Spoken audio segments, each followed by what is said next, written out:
Friends, welcome to do practice. Last video में हमने cover किया था मेथड्स ऑफ टीचिंग। आज हम करेंगे कुछ इंपॉर्टेंट टीचिंग टर्म्स जो पेपर के पॉइंट ऑफ व्यू से बहुत ज़्यादा इंपॉर्टेंट है। फर्स्ट टर्म आते हैं हमारी क्राइटेरियन रेफरेंस टेस्ट, जिसको हम CRT टेस्ट भी बोलते हैं। तो CRT टेस्ट वो टेस्ट होता है जहाँ पे जो रिलेटेड है हमारे प्रोफिशिएंसी से और क्राइटेरिया से।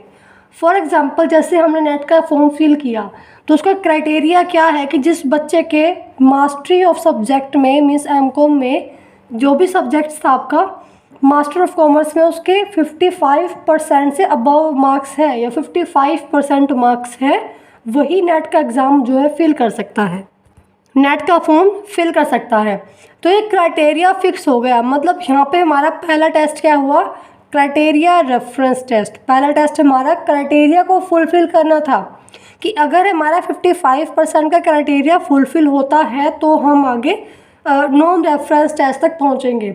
सबसे पहला टेस्ट आता है हमारा CRT टेस्ट, जो हमारा रिलेटेड होता है हमारे क्राइटेरिया से। बिल्कुल आपको डायरेक्ट क्वेश्चन देखने को मिलेगा CRT टेस्ट से कि वो किससे होगा रिलेटेड, क्राइटेरिया से या कीवर्ड हमारा प्रोफिशिएंसी से।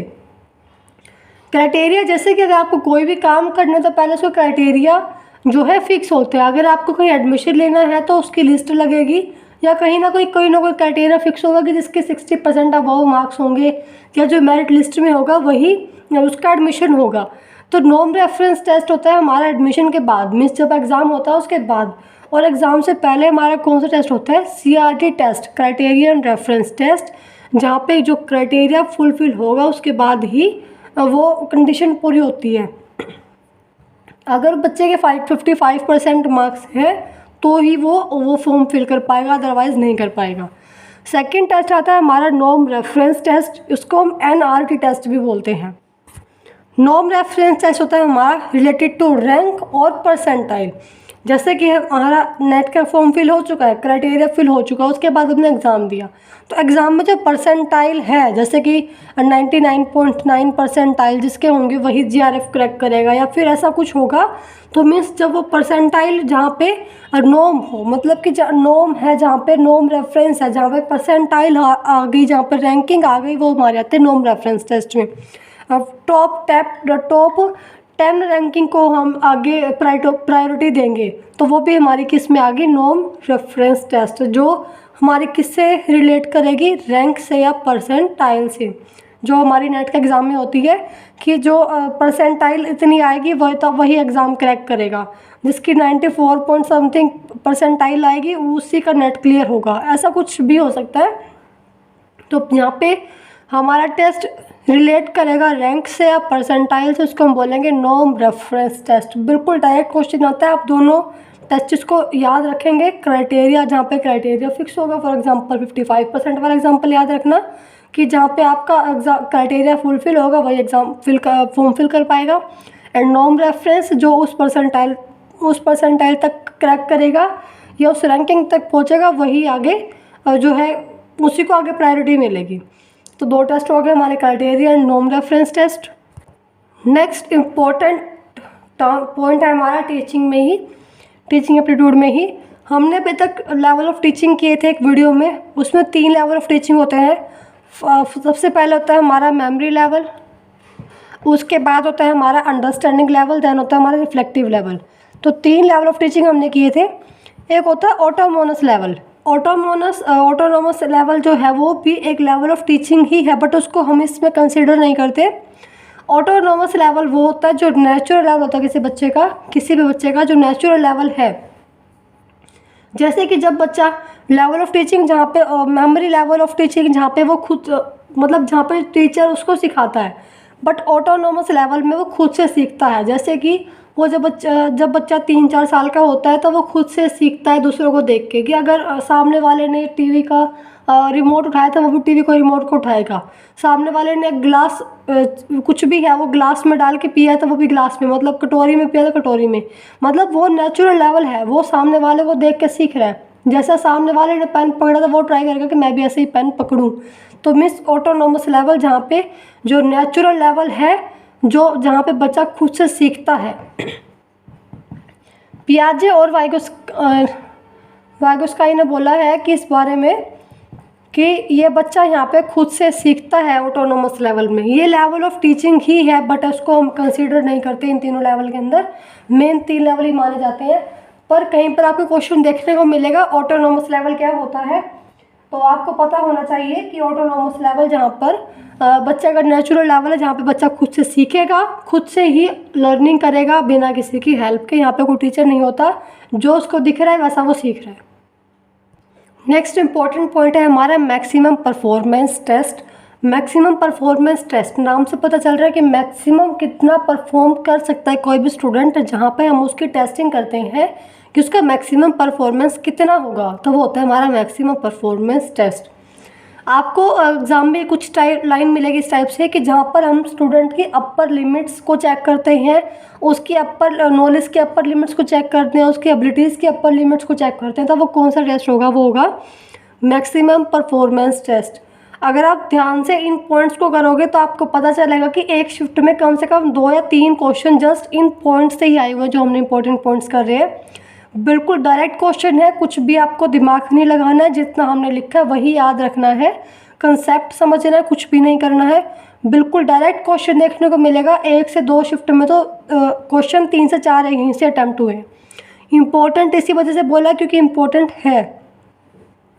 तो मैक्सिमम परफॉर्मेंस टेस्ट जो अपर लिमिट चेक करता है स्टूडेंट की, अपर लिमिट किस चीज़ की, उसके नॉलेज की अपर लिमिट्स को चेक करेगा और उसकी एबिलिटीज़ की, मतलब उसकी नॉलेज कितनी है, उसकी अपर लिमिट को कौन अपर लिमिट जब उसकी चेक होती है कि मैक्सिमम कितना परफॉर्म वो कर सकता है, तो वो आता है हमारा मैक्सिमम परफॉर्मेंस टेस्ट के अंदर।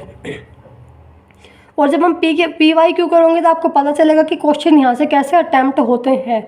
हम अगर पॉसिबल हुआ तो ये टॉपिक कंप्लीट करने के बाद इम्पोर्टेंट पॉइंट्स को, उसके बाद हम PYQ सीरीज़ करेंगे, जहाँ पे हम 2020 के और 2021 के PYQ करेंगे, ताकि पता चले कि PYQ अटैम्प्ट कैसे करने हैं। और हमने जो जितना मैटर हमने कर लिया है उससे आपको क्वेश्चन पता चलेगा कैसे अटैम्प्ट करना है। नेक्स्ट टेस्ट आता है हमारा टाइपिकल रिस्पॉन्स टेस्ट, जो मैक्सिमम परफॉर्मेंस टेस्ट है। वो किस पे बेस है, स्टूडेंट की नॉलेज और उसकी एबिलिटीज़ पर। और जो टिपिकल रिस्पॉन्स टेस्ट है वो किस पे बेस है, स्टूडेंट के बिहेवियर पर, उसके कैरेक्टरिस्टिक्स पर, कि उस बच्चे का बिहेवियर कैसा है, उसमें क्या क्या विशेषताएं हैं, क्या उसकी कैरेक्टरिस्टिक्स है बच्चे की। जब उसका टेस्ट होता है तो उसको हम बोलते हैं टिपिकल रिस्पॉन्स टेस्ट। बिल्कुल सिंपल सा नाम, मैक्सिमम परफॉर्मेंस, जहाँ पे अपर लिमिट चेक करेंगे कि मैक्सिमम कितना परफॉर्म करेगा, किसकी अपर लिमिट, नॉलेज और एबिलिटीज़ की। एंड टिपिकल रिस्पॉन्स टेस्ट, जहाँ पे बच्चे का बिहेवियर चेक होगा, बच्चे की कैरेक्टरिस्टिक चेक होगी कि उसका बिहेवियर कैसा है। जब बिहेवियर की टेस्टिंग होगी तो वो होगा हमारा टाइपिकल रिस्पॉन्स टेस्ट में। नेक्स्ट पॉइंट है कि एबिलिटीज़, जहाँ वर्ड यूज़ होता है, तो एबिलिटी में हम बोलते हैं कि स्टूडेंट की एबिलिटी चेक करनी है। तो एबिलिटी में क्या क्या चेक होता है, स्टूडेंट की नॉलेज, स्टूडेंट का स्किल और स्टूडेंट का एक्सपीरियंस। क्योंकि कई बार हमें यही नहीं पता होता कि एबिलिटी में हम किसको इंक्लूड करते हैं, बिहेवियर को, स्किल्स को, नॉलेज को। तो सबसे पहले हमें पता होना चाहिए कि एबिलिटी में क्या क्या इंक्लूड होता है, जहाँ पर हम बोलेंगे कि स्टूडेंट की एबिलिटी चेक करनी है। जैसा कि उसमें था टेस्टिंग में कि स्टूडेंट की एबिलिटी और नॉलेज चेक करते हैं मैक्सिमम परफॉर्मेंस टेस्ट में। तो एबिलिटीज़ में क्या चेक करते हैं हम, बच्चे की नॉलेज, बच्चे की स्किल और बच्चे का एक्सपीरियंस।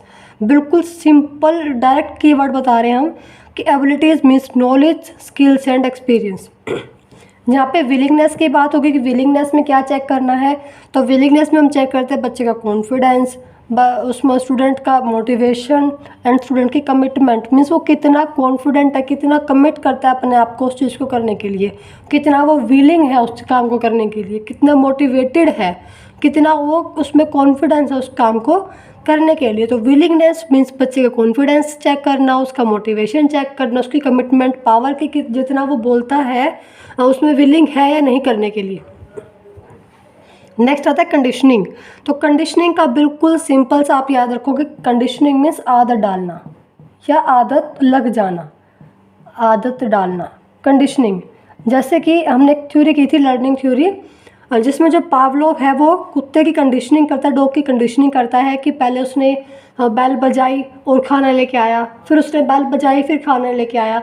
तो कुत्ते की आदत डल गई, उस डॉगी की आदत हो गई कि अब बेल बजने के बाद ही खाना आएगा।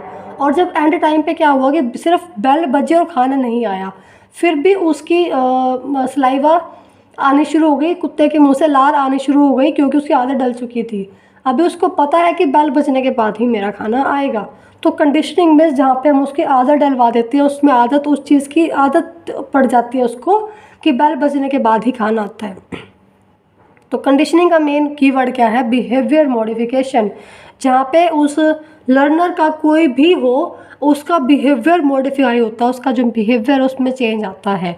जैसे अभी डॉगी का पहले ऐसा कोई बिहेवियर नहीं था कि बेल होने के बाद, घंटी बजने के बाद ही खाना आएगा, बट कुत्ते को वो आदत डलवाई गई कि बेल बजने के बाद खाना आएगा। मीन्स उसका बिहेवियर मॉडिफाई हुआ, उसका बिहेवियर में चेंज आया।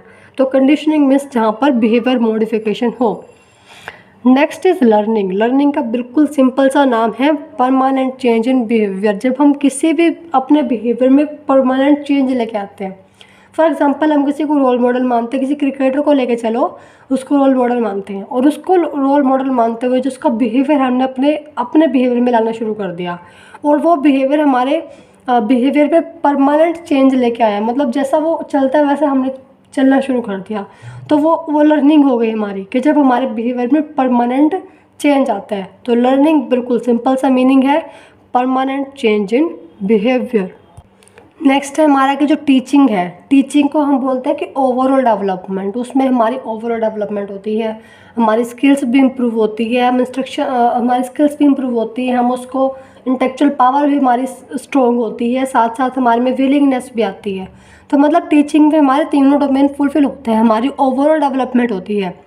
बट इंस्ट्रक्शन क्या होता है? फॉर्मल गिव एंड टेक, कि हमने अपना इंस्ट्रक्शन फॉर्मली दिया या फॉर्मली लिया। तो इंस्ट्रक्शन में आपकी ओवरऑल डेवलपमेंट नहीं होगी, जस्ट आपको इंस्ट्रक्शन मिलेंगे, निर्देश मिलेंगे कि वो काम करना कैसे है, वो भी फॉर्मली होगा, आपने दिया या फिर लिया। तो formal give and take instruction हुआ। एंड ट्रेनिंग जहाँ पे आपकी स्किल्स इंप्रूवमेंट होती है। फॉर एग्जांपल अगर आपने अपना टाइपिंग स्पीड बढ़ानी है, तो आपने टाइपिंग स्पीड की ट्रेनिंग ली, तो वहाँ पे आपकी स्किल्स इंप्रूव होगी, किस चीज़ की? टाइपिंग की। तो जिस चीज़ की भी आप ट्रेनिंग लोगे वही आपकी स्किल इंप्रूव होगी। तो सिंपल सी बात, ट्रेनिंग में ओवरऑल डेवलपमेंट नहीं होती, आपकी थियोटिकल पार्ट नहीं होती, यहाँ पे आपका साइकोमोटर जो डोमेन है वो काम करता है। Psychomotor domain means psychomotor objective आपका फुलफिल होता है, जहाँ पर आपकी स्किल्स पर काम होता है, आपको प्रैक्टिस करवाई जाती है उस चीज़ की, ताकि आपकी वो स्किल इम्प्रूव हो। ये हमने आज पार्ट 1 कर रहे हैं हम टीचिंग टर्म्स का, ये इम्पोर्टेंट टीचिंग पॉइंट्स का। आई होप आप सबको समझ में भी आया होगा और साथ साथ मज़ा भी आया होगा इस लेक्चर में, क्योंकि आप काफ़ी फ्रूटफुल है ये लेक्चर अगर आप देखोगे PYQ को देखकर। और अगर आपको हमारी वीडियो पसंद आ रही है तो वीडियो को लाइक करें, शेयर करें एंड कमेंट करके बताएं कि आपको ये लेक्चर, ये वीडियो देखने के बाद मज़ा आया कि नहीं आया, आपको आपके PYQ सॉल्व हुए या नहीं। और चैनल को सब्सक्राइब करें ताकि आपको आने वाली वीडियो की नोटिफिकेशन मिल जाए।